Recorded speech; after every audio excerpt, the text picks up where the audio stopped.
Hello, how are you? Your next act is lovely, and I'm sure you're going to give him a great warm welcome. Come on, folks, let's go mental, please. Give it up, Mr. Nigel Adams!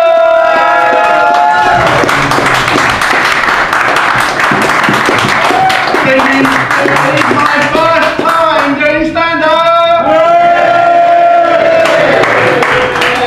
Comedy metaphor, my first time. Being gentle with me, it's my first time. And I'm sure we all remember our first time, and some of these people up here will remember it once it's happened. So, thank you. Teachers and chapels, we'll work from there, yeah. Never done stand-up before, never been to a comedy club before, actually.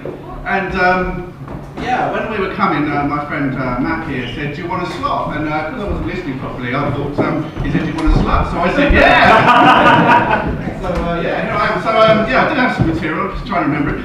And, yeah, but I do remember my first time. And with this kind of comedy metaphor, I think different people think of it in different ways. So, perhaps one way of looking at it, perhaps a bit of a male perspective, is that I'm a naive comedy virgin, getting up here and parting my milky white thighs for your more mature and experienced attention. So, yes, thank you. But I think from a lady's perspective, they're probably thinking, a few more seconds of this idiot and it'll all be over. So, thank you. Slowly turning it up, that's good. Okay, so, you know, when you're a kid, nowadays they teach you sex education properly. When I was, I'm quite old, so didn't know a little bit. But they show you how to put a condom on a banana. Yeah? Anybody ever seen that demonstration? Yeah. Yeah, really useful, because you can't eat the fucking banana that has a condom on it. I've got to say to you that that piece of information is only really useful if you're a very lonely gay man or a confused teenager trying to find out who they are.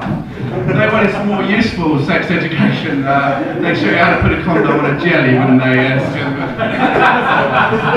Yeah, I am an ex-smoker, but I'm not an ex-smoker fascist. So I'm just a fascist. So. No. Joke, comedy, not real. Not anymore. Okay, so yeah. So they show you how to put a condom on a banana jelly, blah blah blah. Yeah. So anyway, when you're a teenager, of course, so we're going to do some dick jokes. There's been quite a lack of dick jokes, so I'm expecting more actually. So I'm quite disappointed with the low level of dick jokes.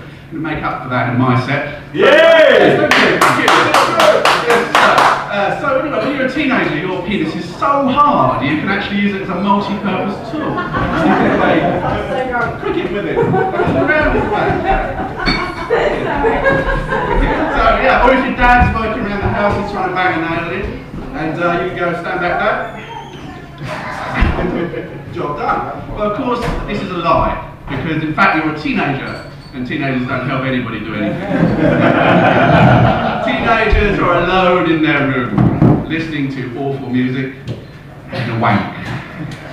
When you're a teenager, you can have a wank maybe 4, 5, 6,000 times a day. And after a few seconds after each time you come, it's as hard as it was before. Therefore, when you finally reach that moment when it really is genuinely your first time, the woman is lying there, wild, wet and willing and wanton. And you think, oh, this is no problem, because my penis is like a mighty baton of sex and love. And you look down and so that was a true story about my first time, and if anybody's tempted to shout, get off your rubbish, then it becomes a chilling reenactment and I have to go back to therapy, so please don't. So yes, anyway, so I'm married now anyway, so I don't have sex anymore, and thank you. But I do have the internet, so yes, I'm old enough to remember before the internet, when pornography was something very difficult to get hold of in any kind of decent form. You would spend a lot of money in Soho, buy a pornographic magazine, and there would be these little dots all over it. You sort of scratch, no, not scratch and sniff, just rubbish.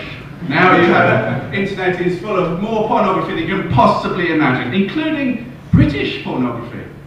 I always imagined that British pornography would basically consist of a woman in a bed in a suburban bedroom somewhere, in a blue dressing gown up to her collar and curlers in her hair, and an inward stride, this man in a tie and socks and nothing else.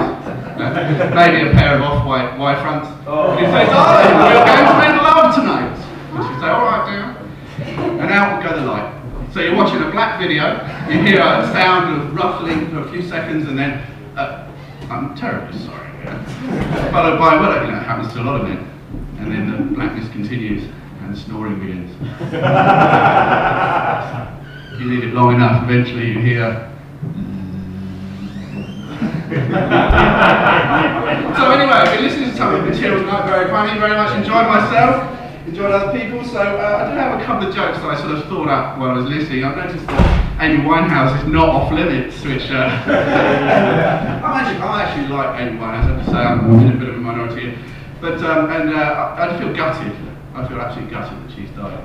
Yeah. But not as gutted as her drug dealer who nearly paid his mortgage, so... Nearly. Okay, I heard today that somebody, the person who custard pied Rupert Murdoch got 6 weeks in prison. I think it would be a fucking medal, to be honest.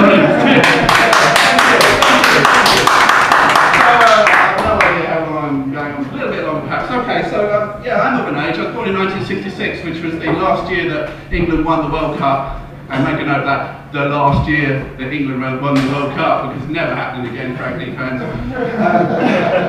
So anyway, I was brought up on dreams of what the 21st century would be like. We were all going to have flying cars and robot servants, and I feel really ripped off, to be perfectly honest. And we were talking about these fantasies about you would have a robot doing all the menial tasks, and no one would have to work. Now I'm looking forward to retiring at about 90. And I think my father, when he was listening to that about robot servants, he was thinking other things about what robots might be able to do for you. But imagine knowing what the 21st century is actually like if we actually had fuckbots, yeah, and they were made by Microsoft.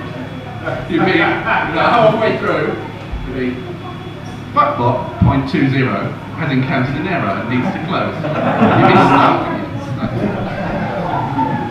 So anyway, thank you very much for being a warm, welcoming crowd. Thank you very much. Cheers.